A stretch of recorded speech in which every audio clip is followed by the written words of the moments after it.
Welcome to Chatting the Pictures. My name is Cara Finnegan, and I'm a writer, teacher, and historian of photography. And I'm Michael Shaw. I'm a writer, a psychologist, and also a publisher of Reading the Pictures.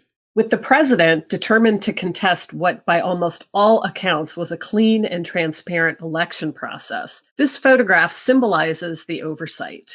This photo was taken by John Altdorfer for Reuters. It shows an observer watching a poll worker tabulate ballots at the Allegheny County Election Warehouse after the election in Pittsburgh, Pennsylvania on November 6th. I think it's important to notice what the photographer has placed into focus in this photograph. And that is not, in fact, the person counting the ballots in the foreground. That person is actually out of focus and their work is out of focus. What's in focus is that observer. And so here, to me, this is the photographer telling us that the votes aren't really the problem or the story. It's this notion of observers and challengers that are the story. And so one of the things that's interesting about this photo is despite the oversight, it seems like there's really nothing to see here. The White House, as predicted, is doing everything it can to invalidate the election, to drive home the idea that there was widespread fraud. And in that regard, I find this a quintessential image. This is the picture of oversight. The photograph reinforces that transparency. And that's not to mention what you cannot see in this specific photo are 39 surveillance cameras that were recording the activity of every square inch of that 80,000 square foot warehouse.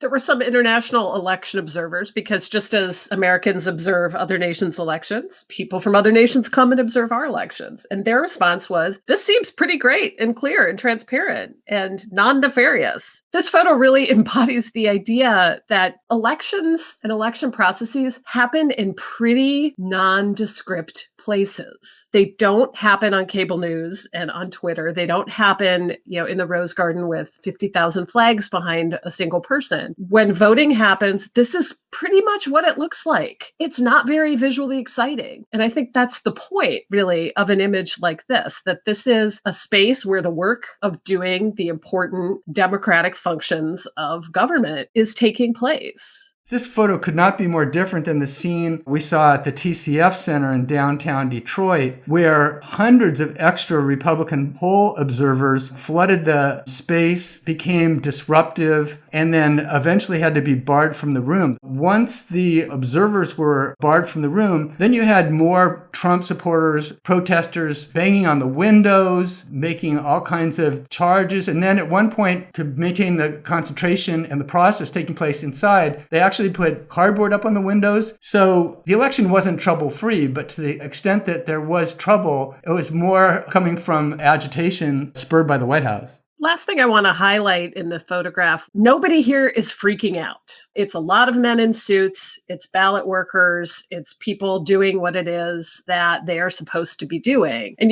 when the New York Times calls every Secretary of State in the United States and says, do you have any reports of election fraud? And they all say no. This picture seems to me like it's more representative than it is an outlier of what happened in our process this year.